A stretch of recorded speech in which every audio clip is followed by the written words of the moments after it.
Hi hello, ഇന്ന് ഞാൻ വന്നിട്ടുള്ളത് കുറച്ച് കക്കയിറച്ചിയായിട്ടാണ്.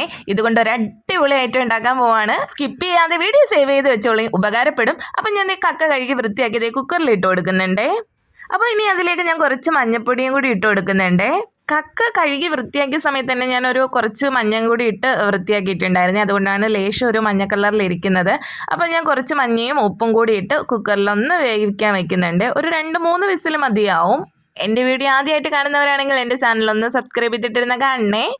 കക്ക വേവുന്ന നേരം കൊണ്ട് ഞാൻ ഒരു പാൻ അടുപ്പത്തേക്ക് വെച്ച് അതിലേക്ക് കുറച്ച് ഓയിൽ ഒഴിച്ചു കൊടുത്ത് അതിലേക്ക് കടുകും കറിവേപ്പിലയും ഇട്ടൊന്ന് പൊട്ടിച്ചെടുക്കുന്നുണ്ട്. 3 വറ്റൽമുളകും കുറച്ച് തേങ്ങാക്കൊത്തും കൂടി ഇട്ട് കൊടുക്കുന്നുണ്ട്. ഇതൊന്ന് ബ്രൗൺ കളർ ആകുമ്പോഴത്തേക്ക് നമുക്ക് ഇഞ്ചി വെളുത്തുള്ളി പേസ്റ്റും കൂടി ആഡ് ചെയ്ത് കൊടുക്കാവേ. ഇഞ്ചി വെളുത്തുള്ളി പേസ്റ്റ് ഒന്ന് വാടുമ്പോൾ നമുക്ക് സവാള ഇട്ട് കൊടുക്കാം. അങ്ങനെ അതിലേക്ക് സവാള ഇട്ട് നന്നായിട്ടൊന്ന് ഇളക്കി കൊടുക്കുന്നുണ്ടേ. ഈ ഒരു മസാലയ്ക്ക് ആവശ്യമായിട്ടുള്ള ഉപ്പും കൂടി ഒന്ന് ചേർത്ത് കൊടുക്കണേ. നമ്മൾ കക്കയിൽ ഉപ്പ് ഇട്ടിട്ടുണ്ട്, അതുകൊണ്ട് ആവശ്യത്തിന് മാത്രം ഇതിലിട്ടാൽ മതി. പിന്നെ കുറച്ച് മഞ്ഞൾപ്പൊടിയും കൂടി ഇട്ട് കൊടുക്കുന്നുണ്ട്. പിന്നെ കുറച്ച് മുളക് പൊടി, അതുപോലെ മല്ലിപ്പൊടി, പിന്നെ കുരുമുളക് പൊടിയും പെരിഞ്ചീരകവും കൂടി ചേർക്കുന്നുണ്ട്. പൊടികളെല്ലാം ചേർത്ത് നന്നായിട്ടൊന്ന് ഇളക്കിയെടുക്കണേ. ഈ പൊടികളെല്ലാം ഒന്ന് ചൂടായി വരുമ്പോഴത്തേക്ക് നമ്മുടെ കക്ക റെഡി ആയിട്ടുണ്ട്. ഈ കക്കയിലുള്ള വെള്ളം ഞാൻ എടുക്കുന്നില്ല കേട്ടോ.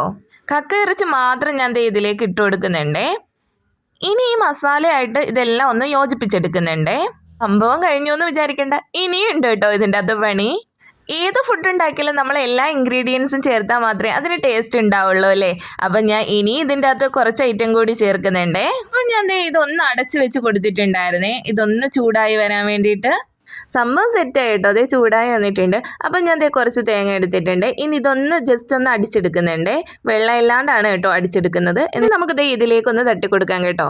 ഇനി ഇതെല്ലാം കൂടി നമുക്കൊന്ന് സെറ്റാക്കി എടുക്കാവേ.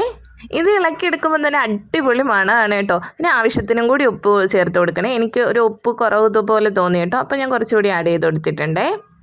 അപ്പോൾ നമ്മുടെ തേങ്ങ എല്ലാം യോജിപ്പിച്ച ശേഷം കുറച്ച് കറിവേപ്പിലയും കുറച്ച് പച്ച വെളിച്ചെണ്ണയും കൂടി ചേർത്ത് ഞാൻ ഒന്ന് അടച്ച് വയ്ക്കുന്നുണ്ട്.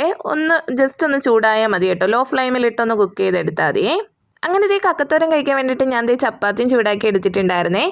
അപ്പോൾ സംഭവം ഞാൻ കഴിച്ച് നോക്കിയാൽ അടിപൊളിയാണ് കേട്ടോ. ആ ഇടയ്ക്ക് ആ തേങ്ങയുടെ ആ ഒരു കൊത്തൊക്കെ വന്നപ്പോഴത്തേക്ക് അടിപൊളിയായിട്ടുണ്ടേ.